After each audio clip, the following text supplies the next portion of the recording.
So I'm going to go ahead and kind of talk through this first example. Hopefully you're already done with it.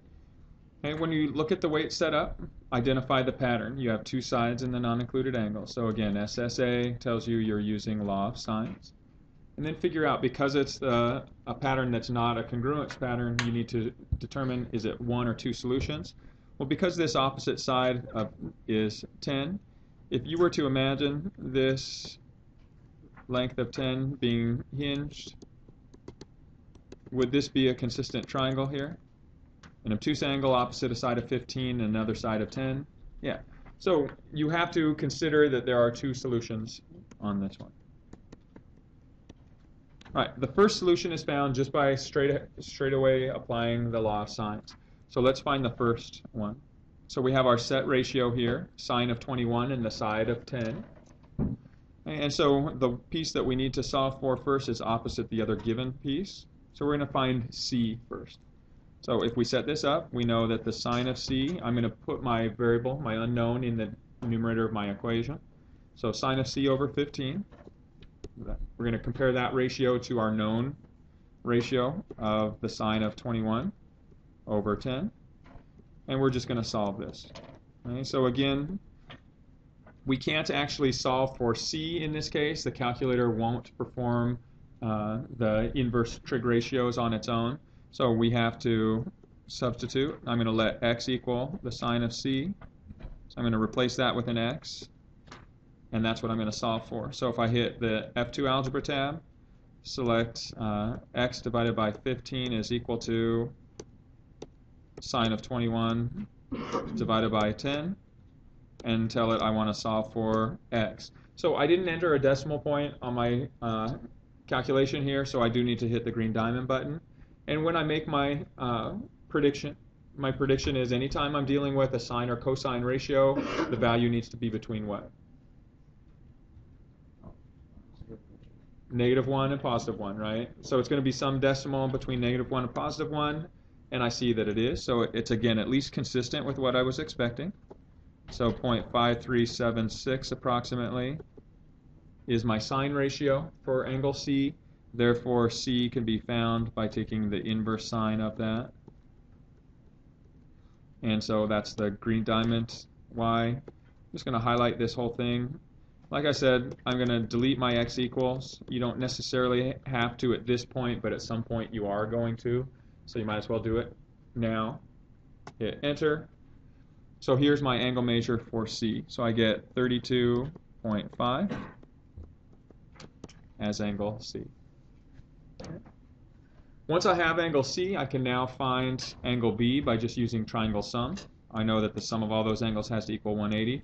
So if I remove 21 from 180, as well as this angle that I just found, the 32.5, I'm going to be left with angle B, which is 126.5 approximately.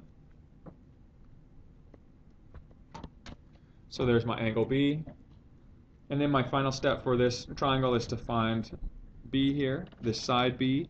So now I'm going to set up my law of sines. B over the sine of the angle opposite it, 126.5, is equal to the set ratio that I began with. This time, though, my side's on top. So I'm going to start with a 10 over the sine of 21. I'm going to still use my calculator here. Oops. I'm going to solve for B. However, when I enter it on my calculator, I'm just going to use x because it's easier to type in. So the F2 algebra tab, choose solve, take x divided by the sine of angle B, which I found here. So I'm going to highlight that exact value. Again, use the exact values. Don't approximate or round your answers until the very end when you enter them. All the calculations need to be performed with the exact measures. Okay, so I'm going to set that equal to my known ratio, which was 10 divided by the sine of 21. Okay, I already have a decimal, so I don't need to worry about the green diamond button or entering a decimal here. I just need to tell the calculator what variable I want to solve for, and I want to solve for x. And now again, if I make a prediction here, is B going to be my shortest side, middle side, or longest side? Opposite the greatest angle, so it's going to be longest. So I know it has to be greater than 15, but once again, what's the most? It has to be limited by the sum of these 25. So it's somewhere between 15 and 25. Let's hit enter and see. We get 22.43. Okay, and so that's consistent. It's consistent with what I was expecting. Yep. Does it matter if you put a side of an angle above No. or below? All right, so here's my first triangle. Are there questions about that? All right, any ideas on how we can find the second triangle? I'm going to rewrite my second triangle down here. And so I'm going to take, here's A, here's B2, and I'm going to redraw what we have, this kind of hinged triangle here. So I know that this was 21, this was 15, and this was 10. So here's C2, and then this is B2. All right. Spencer, what are you thinking? Since triangle capital B, little b, and for the intersection, for the isosceles triangle between the second other triangle, Good. 32.5 is on the other side. Perfect. So if you take this, when we hinge this side and swing it over, again, we know that this is going to be a side of 10. So that's this side down here. And if you look at the triangle that is the difference between the two given triangles, right? The difference between the two solutions. So the whole thing minus the new triangle, this missing, this kind of empty area, it forms an isosceles triangle. And again, in an isosceles triangle, you know base angles are equal. Therefore, if this was 32.5, this angle also going to be 32.5. So how can you actually find this angle measure? Linear pair. Yeah, it's just a linear pair. So we take 180 and we subtract this original 32.5. Again, you need to go back up and find that exact measure in your calculator. Okay, so don't delete your calculations as you're working through these. Okay, so we enter that, and we can find that this angle is in fact 147.5 approximately. So that's our new angle C. Once we have that angle, we can now do the same things that we did up here. We can find angle B by using the triangle sum. So 180 minus this angle of 21 minus the angle we just found, angle C. I can highlight that, and I get my new angle B is 11.5.